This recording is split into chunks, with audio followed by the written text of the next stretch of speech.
Hello students. आज अपन quantum mechanics में पढ़ेंगे आइंस्टीन की प्रकाश विद्युत समीकरण। और इससे पहले लेक्चर में अपन ने स्टडी किया था प्रकाश विद्युत समीकरण, प्रकाश विद्युत प्रभाव, photo electric effect in quantum mechanics, जो काफ़ी इंपॉर्टेंट लेक्चर है। और आइंस्टीन की जो प्रकाश विद्युत समीकरण है ये इजी वेव में अपने को इसको पढ़ना है। और इसको पढ़ने से पहले अपने को एक डेफिनेशन पढ़नी पड़ेगी, कार्यफलन। और प्रकाश विद्युत प्रभाव में अपन क्या पढ़ते हैं?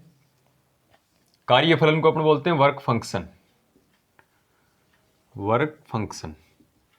और प्रकाश विद्युत प्रभाव, फोटो इलेक्ट्रिक इफेक्ट जो है वो क्या है कि कोई भी मेटेलिक सरफेस है उसके ऊपर अपन एक फिक्स फ्रीक्वेंसी की लाइट अपन उसके ऊपर डालें तो उस प्लेट से इलेक्ट्रॉन्स एमिट होते हैं।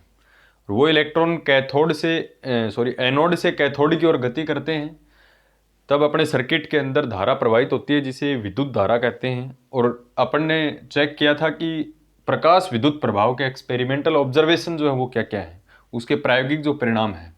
तो सबसे पहले अपन बात करते हैं कि कार्यफलन क्या होता है। जैसे अपने पास कोई मेटेलिक सरफेस है और मेटेलिक सरफेस के ऊपर अपन ने लाइट डलवाई, तो अपने को पता है कि इसमें से इलेक्ट्रॉन एमिट होंगे, इलेक्ट्रॉन बाहर निकलेंगे। तो इस सरफेस, ये जो सरफेस अपन लेते हैं इसमें से इलेक्ट्रॉन है, इस पूरी सरफेस के अंदर इलेक्ट्रॉन है।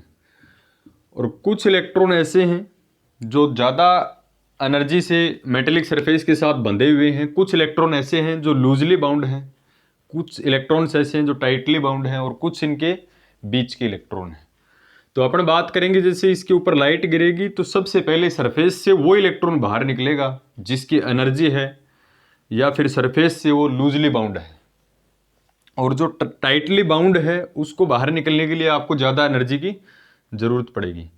तो अपन इस फोटो इलेक्ट्रिक इफेक्ट में अपने लिए वो इलेक्ट्रॉन इंपॉर्टेंट है जो आसानी से इस सरफेस से बाहर आ जाए। यानी थोड़ी सी भी अपन इसके ऊपर लाइट डलवाएं तो उस सरफेस से इलेक्ट्रॉन बाहर निकल जाए, यानी अपने को थोड़ी सी एनर्जी की ज़रूरत पड़े। तो धातु के जो पृष्ठ से इलेक्ट्रॉन को बाहर निकालने के लिए जितनी न्यूनतम एनर्जी की ज़रूरत पड़ती है, जैसे मान के चलो किसी भी इलेक्ट्रॉन को बाहर निकालने के लिए आपको 1 जूल एनर्जी की आवश्यकता पड़ती है।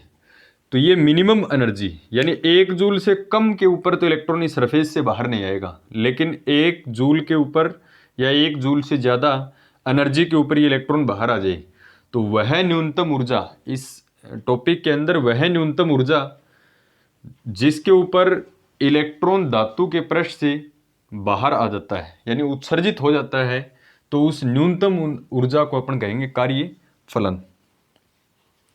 तो कार्यफलन कि अपने को इस टॉपिक के अंदर रिक्वायरमेंट पड़ेगी, आइंस्टीन के प्रकाश विद्युत समीकरण के अंदर अपने को इसमें ज़रूरत पड़ेगी।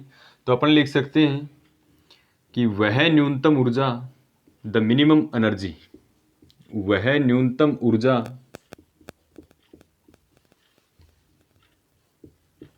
जो धातु के पृष्ठ से, धातु के पृष्ठ से फ्रॉम मेटेलिक सरफेस, धातु के पृष्ठ से इलेक्ट्रॉन बाहर निकालने के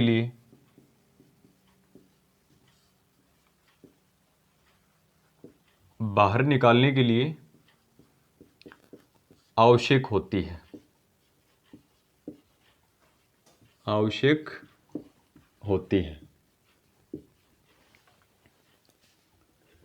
कार्यफलन कहलाती है, is known as work function, कार्यफलन कहलाती है।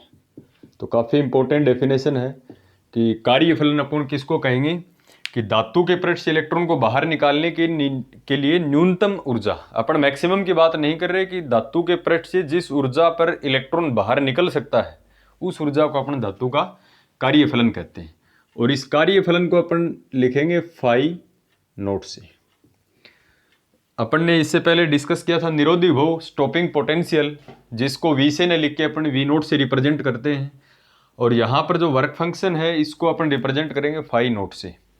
तो अपने को ध्यान रखना है कि धातु के पृष्ठ से इलेक्ट्रॉन को बाहर निकालने के लिए आवश्यक जो ऊर्जा है वो कहलाएगी कार्यफलन। अब अपन बात करते हैं कि आइंस्टीन की प्रकाश विद्युत समीकरण है वो किस प्रकार से बनाई गई है। तो 14 दिसंबर 1900 14 दिसंबर 1900 को जब अपन बोलते हैं कि क्वांटम मैकेनिक्स की डेट ऑफ बर्थ है, और उस पर आइंस्टीन सर ने मैक्स प्लांक सर का जो फॉर्मूला है उसको यूज करके एक बहुत ही इंपॉर्टेंट इक्वेशन बनाई है, जिसे अपन फोटो इलेक्ट्रिक इक्वेशन कहते हैं, प्रकाश विद्युत समीकरण कहते हैं, या आइंस्टीन की फोटो इलेक्ट्रिक इक्वेशन है। तो अपन बात करें तो मैक्स प्लांक सर का जो स्टेटमेंट है वो क्या कहता है कि लाइट की जो डुअल नेचर अपन मानते हैं कि प्रकाश की प्रकृति जो द्वैत प्रकृति होती है, उसमें मैक्स प्लांक सर का इंपॉर्टेंट रोल है। और मैक्स प्लांक सर ये कहते हैं कि radiation has a particle character, यानी दुनिया की कोई भी विकिरण या प्रकाश की जो किरण है वो कणीय प्रकृति रखती है। और इसका अपोजिट भी डी ब्रोगली सर ने प्रूफ किया है कि every particle has a wave character, यानी प्रत्येक कण एक तरंग की प्रकृति रखता है और प्रत्येक तरंग एक कण की प्रकृति रखती है। तो मैक्स प्लांक सर का जो स्टेटमेंट है कि दुनिया की कोई भी रेडिएशन है वो रेडिएशन हमेशा पार्टिकल के रूप में बाहर निकलती है, यानी कोई भी प्रकाश की किरण जो है वो छोटे छोटे पैकेट्स के रूप में आती है, टीनी जो पैकेट्स होते हैं उनके रूप में आती है। और उन पैकेट को उन्होंने कहा क्वांटा। ये पैकेट्स, नंबर ऑफ पैकेट्स ज़्यादा हैं तो उनको कहते हैं क्वांटा। और किसी भी एक पैकेट को, यानी पार्टिकल का एक पैकेट जो है उसको अपन बोलते हैं क्वांटम। और नंबर ऑफ पार्टिकल्स या जो पैकेट्स हैं वो ज़्यादा हैं अपने पास तो उनको कहते हैं अपन क्वांटा। और आइंस्टीन सर ने क्या कहा कि रेडिएशन है वो पार्टिकल की फॉर्म में बाहर आती है, लेकिन उन पार्टिकल को आइंस्टीन सर ने कहा फोटोन। तो we can say that in Max Planck sir statement कि radiation has a particle character, it means radiation has a photon character, यानी रेडिएशन से जो पार्टिकल बाहर निकलते हैं उनको क्वांटम या क्वांटा ने कहके अपन उसको फोटोन कहते हैं। और मैक्स प्लांक सर का जो स्टेटमेंट है वो ये कहता है कि एक फोटोन की जो एनर्जी है वो फ्रिक्वेंसी के क्या होती है, प्रोपोर्शनल होती है, ई प्रोपोर्शनल न्यू। और ई इक्वल्स टू अपन पढ़ते हैं H nu, where H Planck constant which have value 6.62 into 10⁻³ joule second. तो मैक्स प्लांक सर का यूज करके आइंस्टीन ने एक इक्वेशन अपने को प्रोवाइड करवाई है। तो मैक्स प्लांक सर का जो स्टेटमेंट है वो काफी इंपॉर्टेंट है। तो अपन यहां लिखें प्लांक के अनुसार, अकॉर्डिंग टू प्लांक, प्लांक के अनुसार एक फोटोन की ऊर्जा, एक फोटोन की ऊर्जा, एनर्जी ऑफ ए फोटोन, एक फोटोन की जो ऊर्जा है उसको अपन किस प्रकार से लिखें, ई प्रोपोर्शनल न्यू, यानी energy directly proportional to the frequency. और यहां पर प्रोपोर्शनल का सिंबल अपन हटाएं तो ई इक्वल्स टू अपने पास आता है एच न्यू। ये मैक्स प्लांक सर का नियम है, यानी क्वांटम मैकेनिक्स का फर्स्ट सिंबल है ये, E equals to H nu. और वेहर एच जो है ये Planck constant, this is known as Planck constant, और which have value 6.62 into 10⁻³ joule second. ये प्लांक कांस्टेंट की वैल्यू है। अब अपन बात करें कि मेटेलिक सरफेस के ऊपर जो लाइट गिरेगी, अगर आइंस्टीन मैक्स प्लांक सर के स्टेटमेंट को फॉलो करता है तो यहां तक अपन बात करें तो डी ब्रोगली सर के आने से पहले जो लाइट थी उसको मानते थे कि पार्टिकल की फॉर्म में आती है, यानी every radiation has a particle character, यानी दुनिया की प्रत्येक किरण है वो कणीय प्रकृति रखती है। तो मेटेलिक सरफेस के ऊपर जो लाइट आती है, ये मैक्स प्लांक सर का स्टेटमेंट का यूज करें तो वो छोटे छोटे पैकेट्स के रूप में आती है। और छोटे छोटे पैकेट्स को आइंस्टीन सर ने क्या कहा, फोटोन कहा। एक फोटोन की एनर्जी क्या होती है, E equals to H nu. अपन बात करें कि मेटेलिक सरफेस के ऊपर केवल एक फोटोन इंसिडेंट होता है तो वो कितनी एनर्जी लेके आएगा, एच न्यू एनर्जी लेके आएगा। और आइंस्टीन सर कहते हैं कि ये एनर्जी जो है वो डिवाइडेड इन 2 पार्ट्स, यानी 2 भागों में विभाजित हो जाती है। तो इसके लिए अपन इसका मैक्स प्लांक सर का स्टेटमेंट का यूज लेके और एक इक्वेशन अपन बनाएंगे यहां से कि टोटल एनर्जी, कुल ऊर्जा, total energy equals to work function यानी कार्यफलन, और plus kinetic energy of electrons. तो ये फॉर्मूला लिखने से पहले अपने को यहां आइंस्टीन सर का स्टेटमेंट आपको लिखना पड़ेगा। आइंस्टीन सर ये कहता है कि धातु के पृष्ठ पर यदि hν ऊर्जा का फोटोन गिरता है तो उस hν ऊर्जा का कुछ भाग तो कहां काम आएगा, धातु के पृष्ठ से इलेक्ट्रॉन को बाहर निकालने में, और शेष जो एनर्जी है उसकी वो इलेक्ट्रॉन को गतिज ऊर्जा प्रदान करने में खर्च हो जाती है।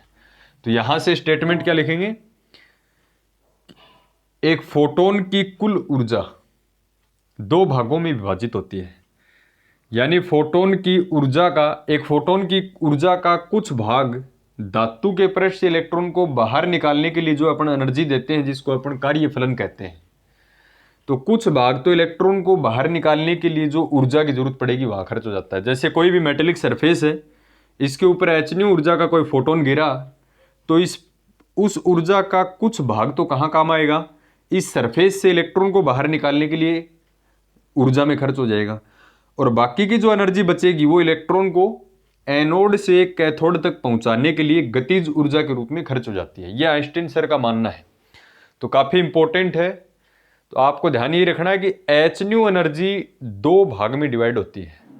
कुछ ऊर्जा तो कहां खर्च होगी, इलेक्ट्रॉन को बाहर निकालने के लिए धातु के पृष्ठ से, और बाकी की जो एनर्जी बचेगी वो कैथोड से एनोड तक इलेक्ट्रॉनों को पहुंचाने के लिए। जब तक कैथोड से एनोड से कैथोड तक इलेक्ट्रॉन नहीं पहुंचेंगे तो सर्किट के अंदर धारा प्रवाहित नहीं होगी।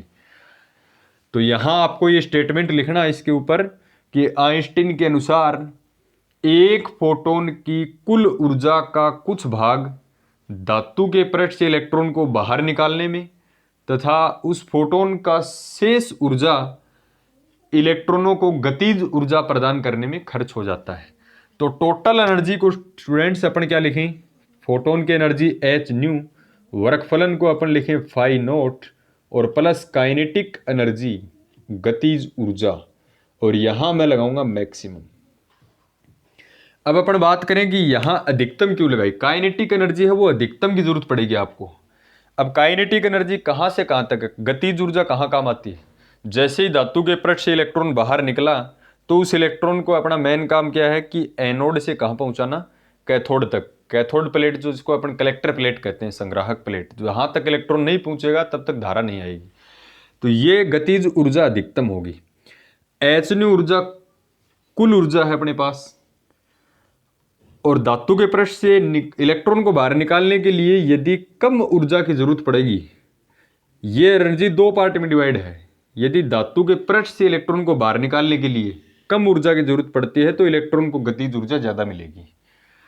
अब अपन बात करेंगे, जैसे अपने पास 100 जूल एनर्जी है, total energy will be 100 joule, और धातु के पृष्ठ से इलेक्ट्रॉन को बाहर निकालने के लिए अपने पास 10 जूल की जरूरत है, यानी 10 जूल एनर्जी के अंदर इलेक्ट्रॉन है वो बाहर आ जाता है। तो बाकी की जो 90 जूल एनर्जी बचेगी वो केवल और केवल कहां काम में आएगी, काइनेटिक एनर्जी में काम आएगी। तो इस एक्सपेरिमेंट में कुछ इस प्रकार का अरेंजमेंट अपने को करना है कि धातु के पृष्ठ से इलेक्ट्रॉन है वो जल्दी बाहर आए। इसलिए मैंने आपको बताया था कि अपन प्रकाश विद्युत प्रभाव में उन इलेक्ट्रॉनों को महत्व देते हैं जिनको धातु के पृष्ठ से निकालने के लिए कम ऊर्जा की जरूरत होती है, यानी लूजली बाउंड होते हैं, पृष्ठ से बहुत ही ढीले बंधे होते हैं, थोड़ी सी एनर्जी डली उसके ऊपर इलेक्ट्रॉन बाहर आ गया। तो आपको ध्यान रखना है कि काइनेटिक एनर्जी को मैक्सिमम रखना है, और काइनेटिक एनर्जी मैक्सिमम कब होगी, जब कार्यफलन यानी धातु के पृष्ठ से इलेक्ट्रॉन को बाहर निकालने के लिए न्यूनतम जो ऊर्जा है वो क्या हो, कम हो। तो इस चीज को अपने को ध्यान रखना है। यहां काइनेटिक एनर्जी है उसका काफी इंपॉर्टेंट रोल है। अब काइनेटिक एनर्जी को अपन लिखते हैं हाफ mv² से। दुनिया का कोई भी पार्टिकल है उसकी काइनेटिक एनर्जी कितनी होती है, हाफ mv²। अब देखो ये जो एनर्जी है hν, φ0 क्या है, कार्यफलन, और कार्यफलन क्या है, न्यूनतम ऊर्जा। अगर ऊर्जा होती तो अपन इसको क्या लिखते, E = hν। ये न्यूनतम ऊर्जा है, न्यूनतम ऊर्जा को किससे लिख दिया, φ0 से। तो E = hν होता है, φ0 लिखोगे तो यहां hν0 लिखोगे। ν0 क्या है, स्टॉपिंग पोटेंशियल, जो अपन ने इससे पहले लेक्चर में डिस्कस किया था कि निरोधी विभव क्या है। तो यहाँ से अपने को ध्यान रखना है कि फाई नोट बराबर मैं क्या लिखता हूँ, एच न्यू नोट। तो H nu equals to phi naught equals to लिखता हूँ मैं एच न्यू नोट और प्लस काइनेटिक एनर्जी है हाफ एम वी स्क्वेयर, और ये क्या होनी चाहिए बेचारी, मैक्सिमम, ये होनी चाहिए अधिकतम। तो ये फाई नोट को एच न्यू लिख, देखो एनर्जी है ये फाई नोट, कार्य फलन क्या है, न्यूनतम ऊर्जा, और ऊर्जा को अपन क्या लिखते हैं, एच न्यू। न्यूनतम ऊर्जा है उसको फाई नोट से लिखा, तो न्यू की जगह क्या काम में लेना है, न्यू नोट। तो यहां पर न्यू नोट क्या है, निरोधी विभव, स्टॉपिंग पोटेंशियल, स्टॉपिंग पोटेंशियल। अब इस एच न्यू नोट को इस साइड में लेके आएंगे तो नेगेटिव आएगा ही, और दोनों में कॉमन कौन आएगा, एच आ जाएगा कॉमन, अंदर क्या बचेगा बेचारे में, न्यू माइनस न्यू नोट और equals to half M we square maximum, अधिकतम। तो डियर स्टूडेंट, ये जो इक्वेशन होती है ये कहलाती है प्रकाश विद्युत समीकरण। ये इक्वेशन क्या कहलाती है, यह है आइंस्टीन की